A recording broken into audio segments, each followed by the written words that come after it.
तो दोस्तों स्वागत है आपका टेली स्क्रिप्टेड में। तो चलिए शुरू करते हैं।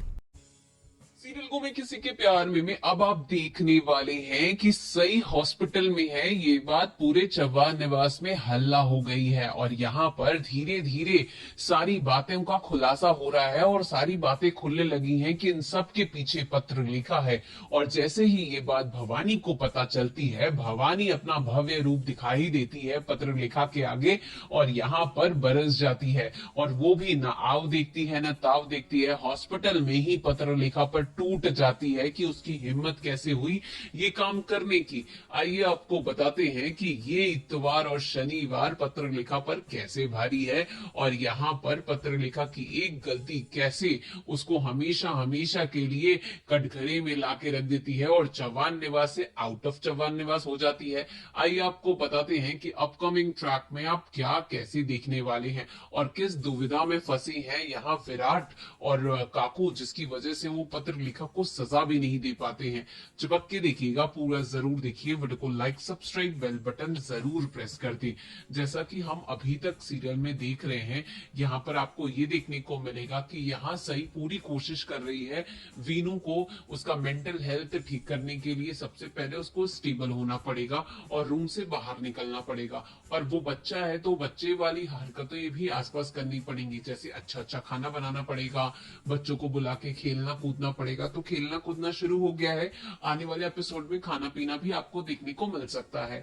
लेकिन दूसरी तरफ यहाँ पर सभी भी अब धीरे धीरे पत्रलेखा उसको दूर कर देगी वीनू से। और यहाँ पर पत्रलेखा के कैरेक्टर में पहले मतलब टीवी पर जितने भी आपने देखे हैं ना कि वैम्प की कैरेक्टर, वो पत्रलेखा के कैरेक्टर से बिल्कुल ही डिफरेंट है। जैसे वैम्प्स क्या होती है कि वो डायरेक्टली वार कर देती है, डायरेक्टली बोल देती है, डायरेक्टली मन में बोल देती है। लेकिन यहाँ पत्रलेखा जब से ऑब्सेस्ड हुई है वो अलग ही मतलब बीमारियां तरीके से काम कर रही है। जैसे आप ये बोल सकते हैं कि वो एकदम ऑब्सेस्ड है तो उस ऑब्सेशन में नेगेटिविटी निभा रही है। तो इस टाइप का उसका वैम्पनेस आपको दिखेगा, थोड़ा सा बहुत ही डिफरेंट है एक्चुअली यहाँ पर उसका वैम्प वाला रूप। तो यहाँ पर एकदम से बोलना भी, जैसे कोई पहली बार देखेगा वो ये नहीं बोल पाएगा कि ये वैम्प है। लेकिन देखते देखते जैसे हमारा आपकी आदत है देखने की और हम ये कैरेक्टर बहुत अच्छे से जानते हैं, तो हम बता सकते हैं कि ये नेगेटिव है। ऑन दी अदर हैंड कोई और दिखेगा तो वो पकड़ ही नहीं पाएगा कि ये नेगेटिव कैरेक्टर है। तो इसीलिए पत्रलेखा अपना यही चार्म यूज करती है और सबके साथ यूज करती है, जिसकी वजह से पता ही नहीं चलता है कि वो यहाँ पर ऐसा कर रही है। और अब घर वालों को फील हो रहा है, क्योंकि D1 से यहाँ सही बोल रही थी तो सब अंधे बहरे बने हुए थे, किसी को ना दिखाई दे रहा है, ना सुनाई दे रहा है, ना रिएक्शन दे रहा है कोई।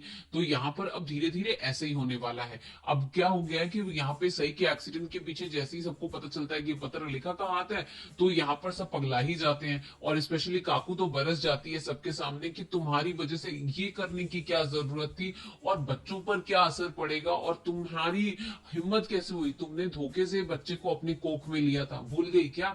दुनिया भर की बातें हो जाती हैं तो पत्रलेखा को लगता है कि ये क्या हो गया, मतलब घर की मुखिया से ऐसी बात कर रहे हैं तो घर से तो निकाल ही देगी ये। और वीनू पे तो कोई वैसे भी अधिकार नहीं है, लीगली कोई अधिकार नहीं है, क्योंकि तुम सैरोगेट हो और एक सैरोगेट का क्या अधिकार रहता है उसके बच्चे पर।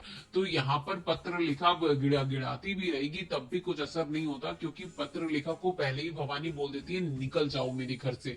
और यहाँ पर बच्चों की वजह से वो सामने रिएक्ट नहीं कर पाते, क्योंकि बच्चों पर बुरा असर पड़ेगा। स्पेशली वीनू की हालत वैसी ही खराब थी और ये ऐसे करेंगे तो और खराब हो जाएगी। तो आने वाले एपिसोड में ना आप यही देखने वाले हैं कि अपकमिंग ट्रैक में किस तरीके से वीनू के सामने पत्रलेखा का सच आता है और पत्रलेखा का सच सबके सामने आ जाता है और पत्रलेखा को घर से निकाला जाता है। लाख माफी मांगती है, कोई माफ नहीं करता। अंत में वो वीनू की शक्ल देख के सब माफ करने का सोचते हैं।